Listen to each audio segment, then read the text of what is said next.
2022 is almost here. Do you have your yearly budget planned out? Well, if not, I have a template that will help you get started. Hi everyone, I'm Jackie, and welcome to my channel, Enjoying Life's Journey, or if you're checking me out here on Etsy, Budget with Jackie.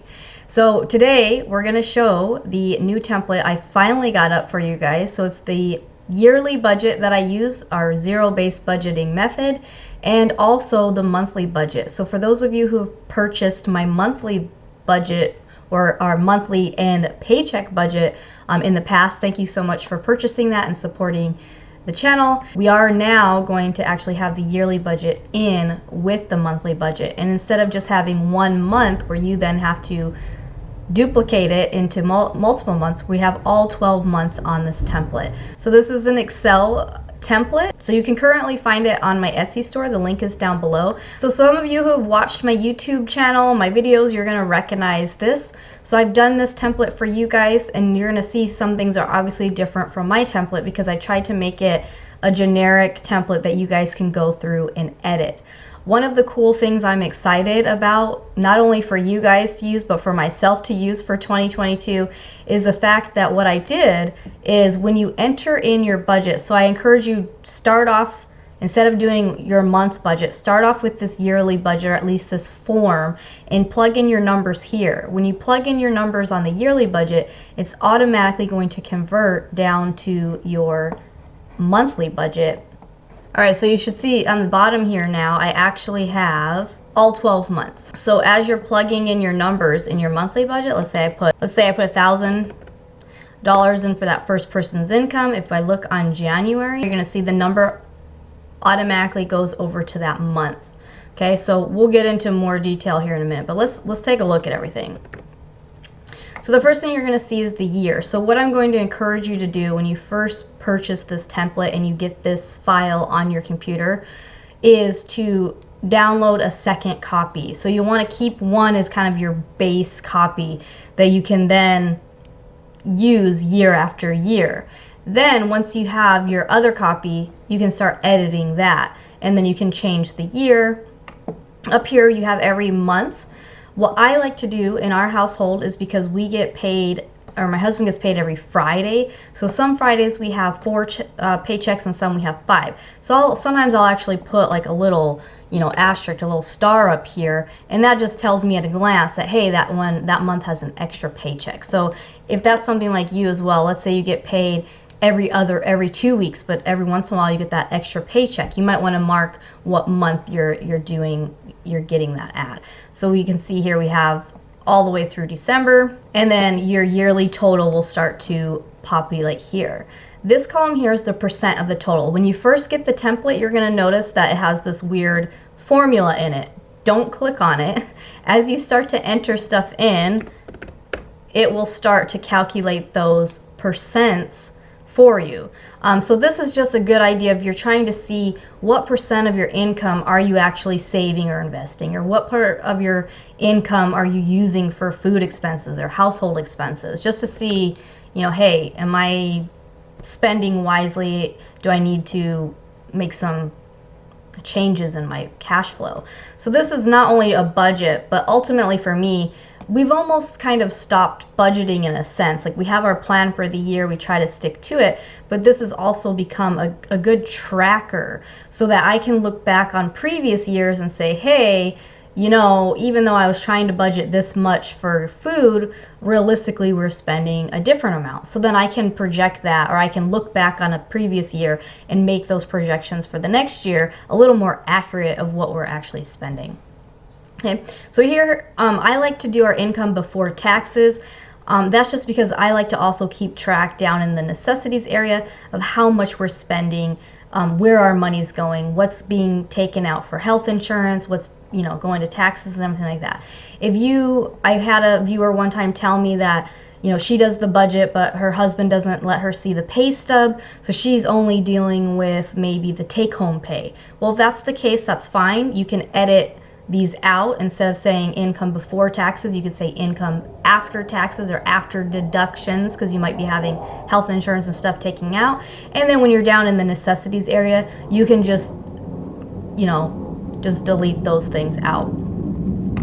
Now, I put on here enough income sources, so if you are a dual household, so I have person one with their income. I like to keep track of how much my husband is making per hour, just because he gets raises periodically, and so it's nice to keep track of that. And he also works overtime, which is time and a half.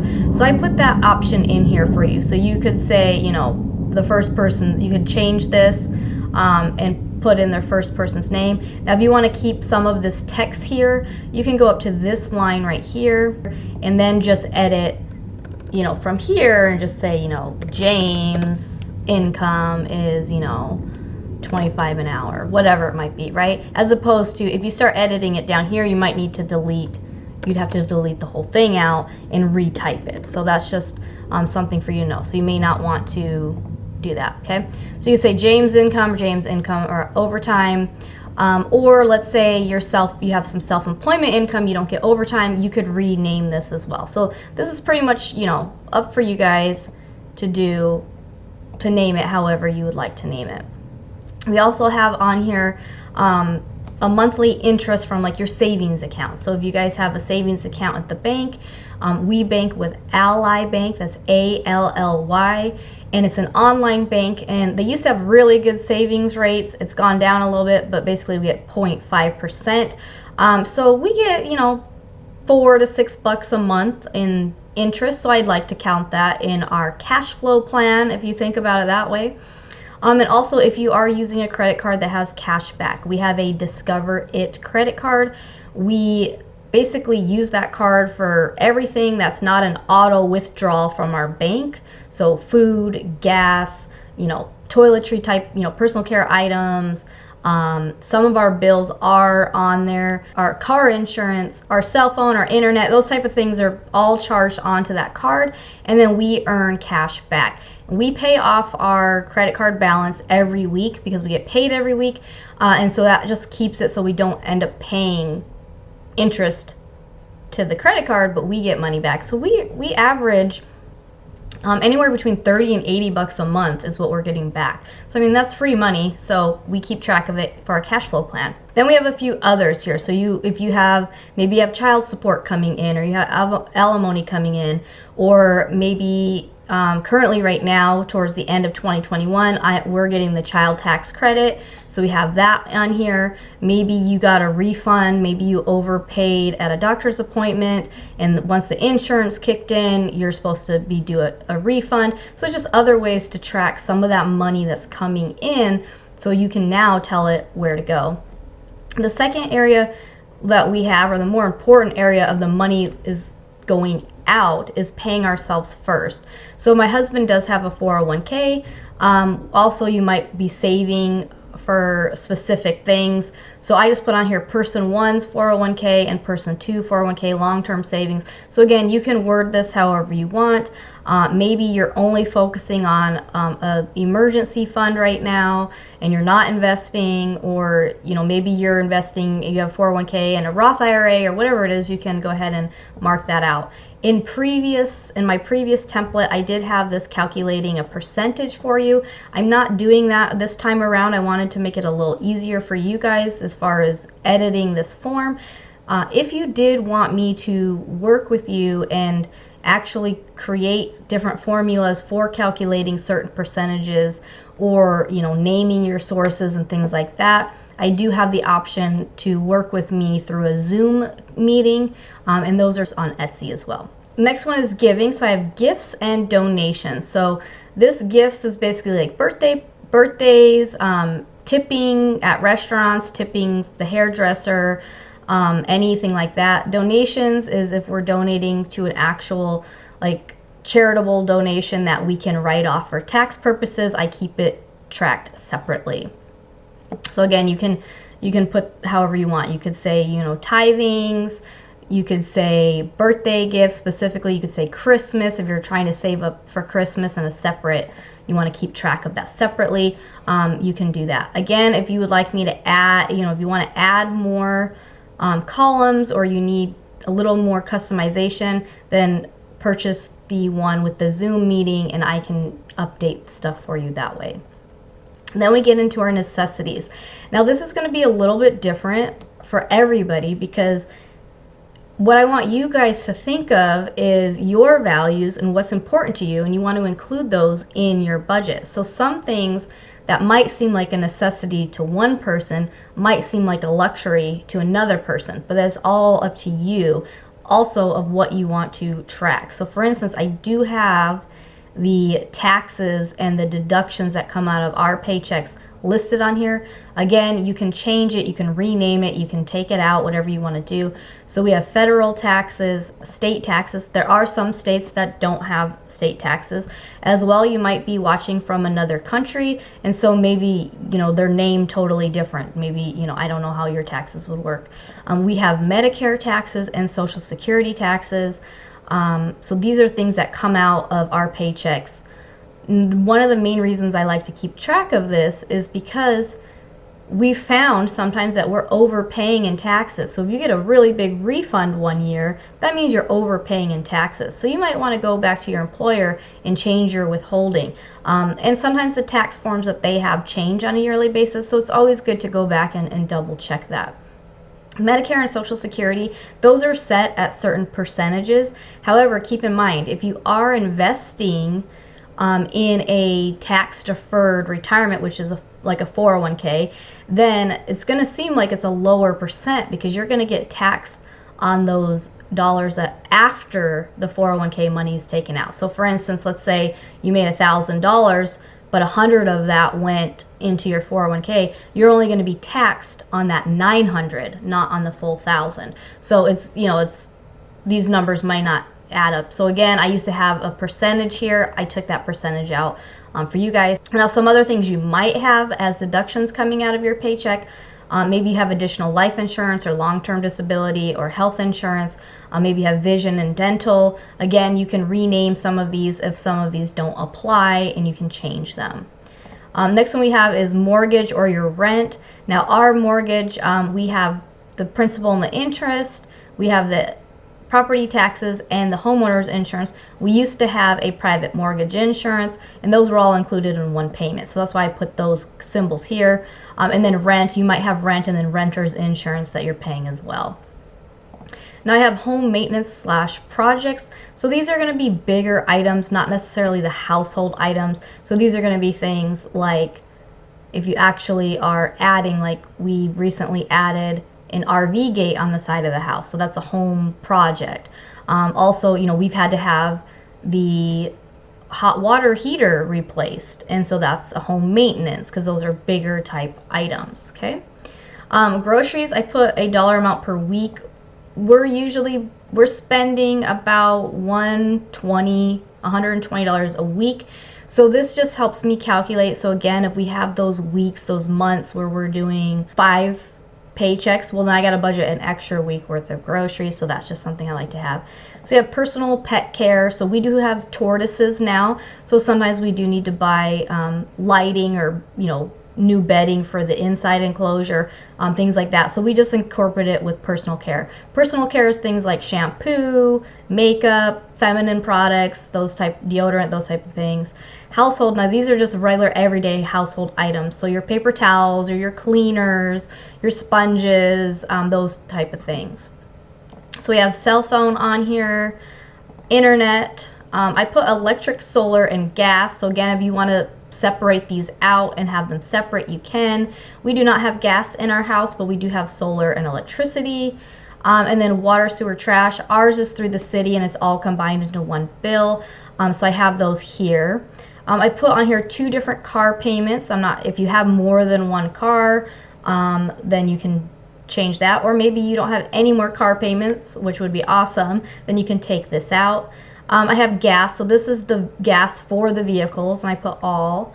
And then we have insurance for all the vehicles, maintenance for all the vehicles, your yearly registration, so you can line that up with what month that's usually due. And then we have 2 spots to add any additionals. Next one we have is the extra debt payoff. So I only have 3 things on here. You might have way more debt than that, but maybe you're just going to focus on, you know, 1 at a time. So I felt 3 was sufficient enough. We currently only have three types of debt. We have our teardrop trailer, my husband's truck, and our house. Those are our three debts. So that's why I have that. And so this, keep in mind, this is extra debt. So maybe you have, some cars, maybe you have another type of loan up here. Then, maybe you have a cell phone that you're paying a monthly thing because you bought an expensive phone or something like that. Then you would still put it in this bill, list at first in necessities, and then if you're going to pay additional on top, you'd put that down here for the extra debt payoff. Our last category is fun. So again, you might have some things that you put in fun that are more like necessities, or you might switch them around. Some other things up in necessities that I have on our personal budget is my gym membership and my chiropractor. Those are on hold until January, but I would probably put that on I would add that in my necessities, because to me, those items are important. But you could put it down in fun if you thought it was an extra or a more luxury item. So we have eating out. So if you wanted to put a budget for how much you spend on a weekly basis, events, date night, person one and person two. So if you want to have a specific amount, like, hey, we each get $50 a month to do whatever we want to do with it, then that's always something good to do. We have Prime and Netflix. You might have additional stuff like Hulu and Disney Plus and things like that. So again, you can change this. You might have cable. You would just put that back up in your necessities, or you'd maybe keep it in fun. And then we have vacations. So then what it's going to do is everything is going to start calculating for you. You're going to notice I have some black lines. There is a formula calculating percents under these black lines that I'm just not showing for this particular template. But again, so let's say on here person one makes $1,000. Maybe they're part-time, and then this person's making maybe $2,000. So you got $3,000 for the month coming in. Let's say person two is doing 10% into their 401k. Then we would just say, $200 is going to the 401k. Also, I keep everything grayed out until I'm using it. So let's say I want to open these up. This little paint bucket here. So this paint bucket right here, click the arrow, and then you just say no fill. Okay, so you can do that for these. So again, if I wanted to no fill those as I'm going through, right? So as I get down to the bottom here, it's going to show me, I have 2,800 because 2 of that was being used, so you'd say I got to tell that money where to go. So I'm just putting in random numbers. But let's say your rent is $1,000. You're gonna do, let's say you're doing $100 a week. Food, let's say your car payment is like $400.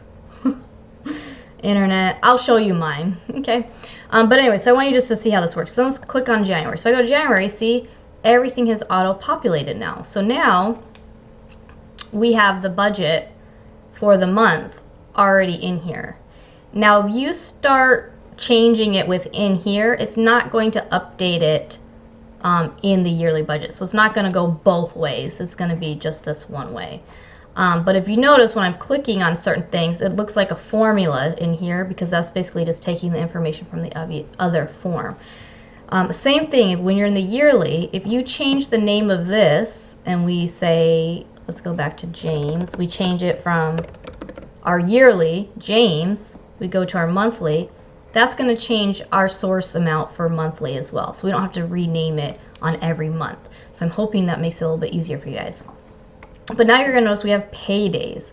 So I gave you 5 paydays. So again, we get paid every Friday, so sometimes we have 5 paydays. You might only get paid, every other week. So all you have to do is just delete out the word payday and then just use 2 of the weeks. You don't need to use all of the weeks. So let's just say you get paid. So you'd say, okay, I got $500 this week and $500 that week. Let's say this person got $1,000. Okay. Now what happens if one person gets paid bi-weekly and one person gets paid weekly? Well, let's figure that out. That'll be easy too. So what I usually do, let's put our paydays back on. What I'll do is I'll try to line it up with the closest payday. So for instance, I have some income from YouTube that comes in around the 22nd of the month. So I would just say, I would put it as close to this one as I could. So let's say this payday was the 20th or it was the 23rd. Then I would line up, you know, one of those incomes with that. So let's just say this person gets paid every week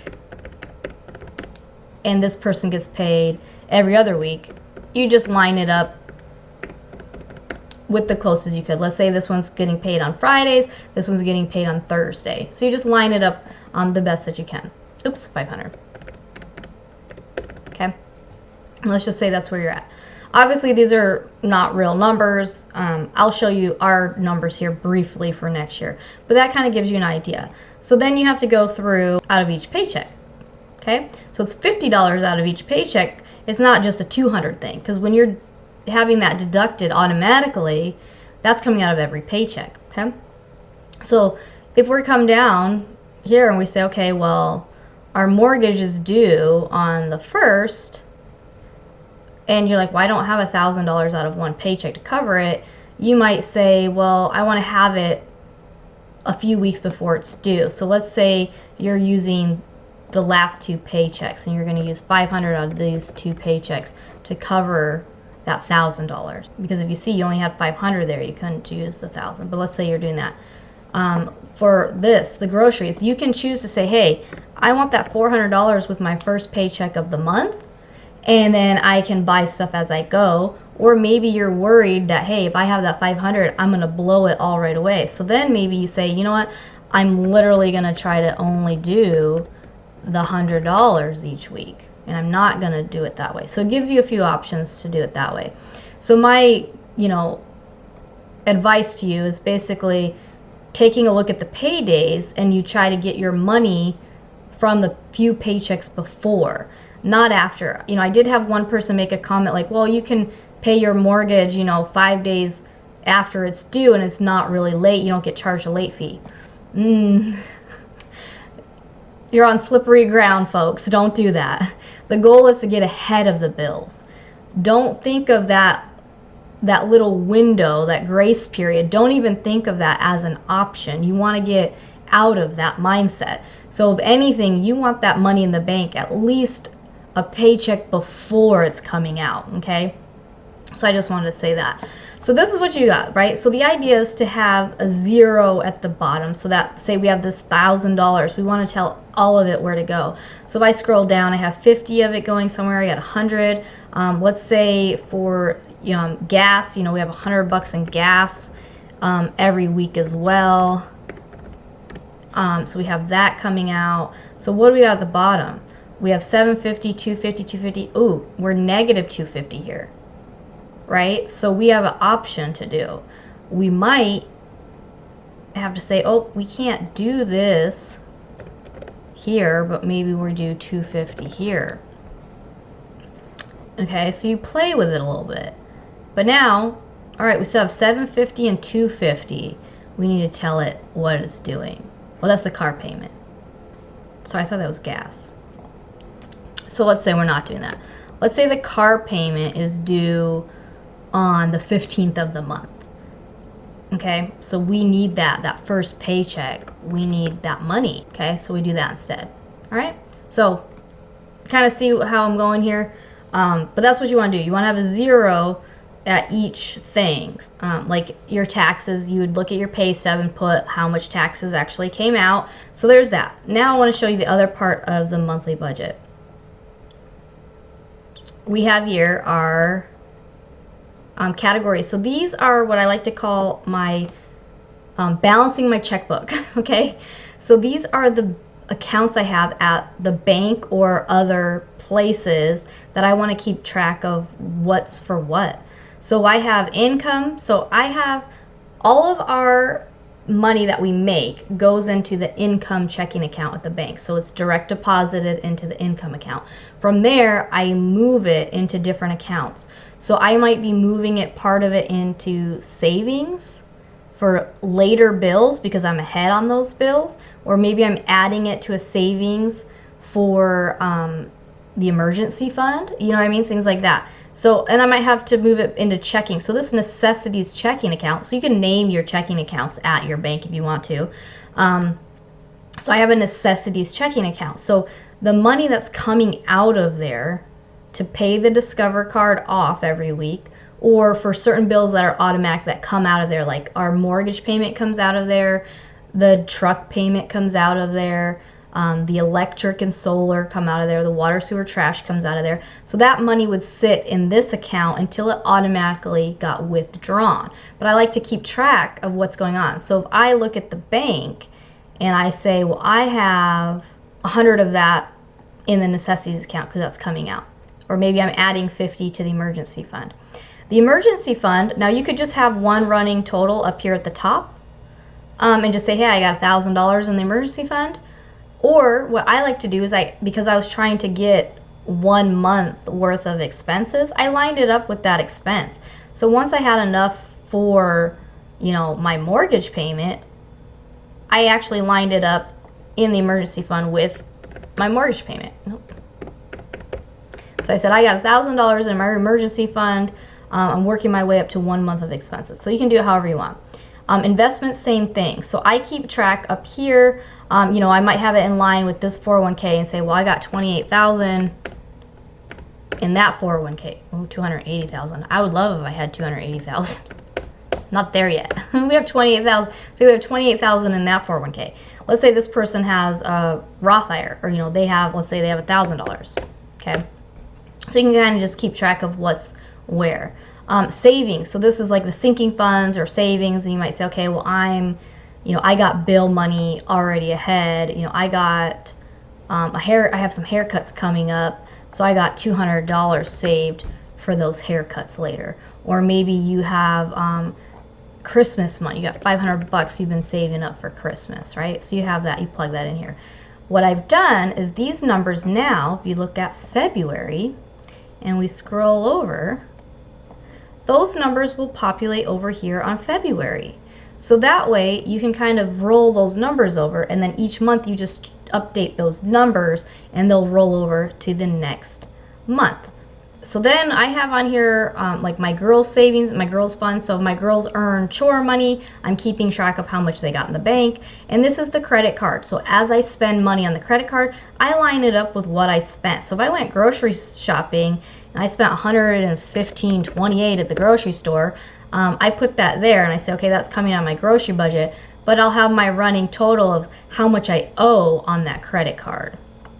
Now, if you do not have a handle on your spending yet, and you're just trying to get a handle of it, don't use your credit cards. Then I left a notes category. So I put in a few ideas of what you might want to put on here. So long-term savings, you might want to put in the goal that you're trying to do.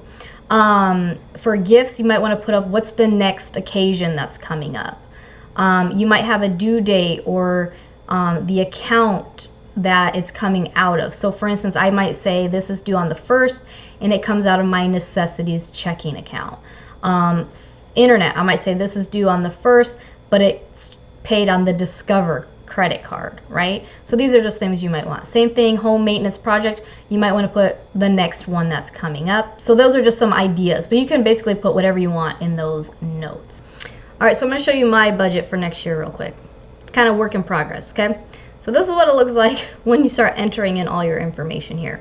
Right, so I have the year. Again, like I mentioned, I'll have asterisks on paychecks or on months where we have an extra paycheck. And then you can see how everything's calculating here.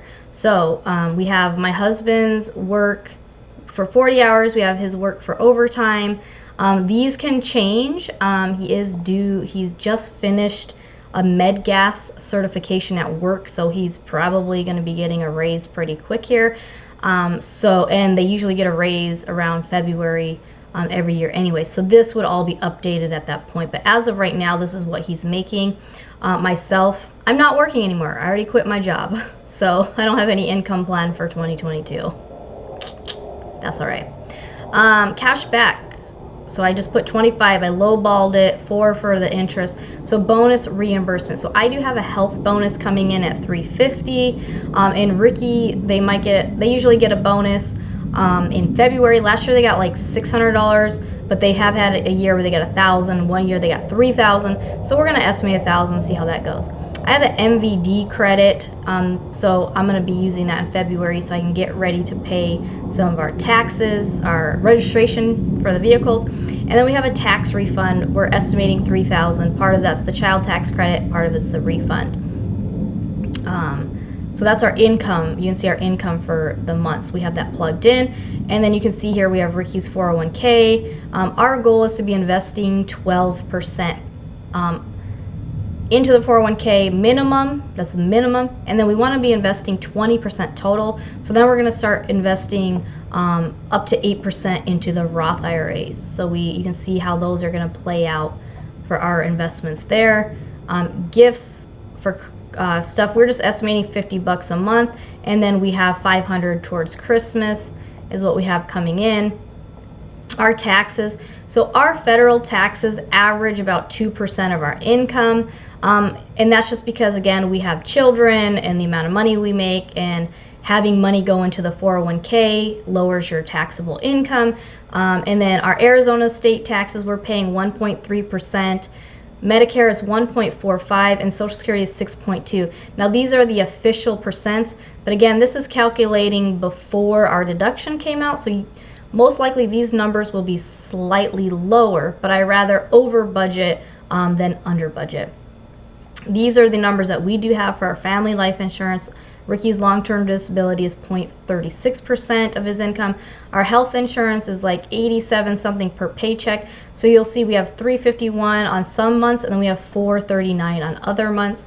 Our mortgage is 1419.82.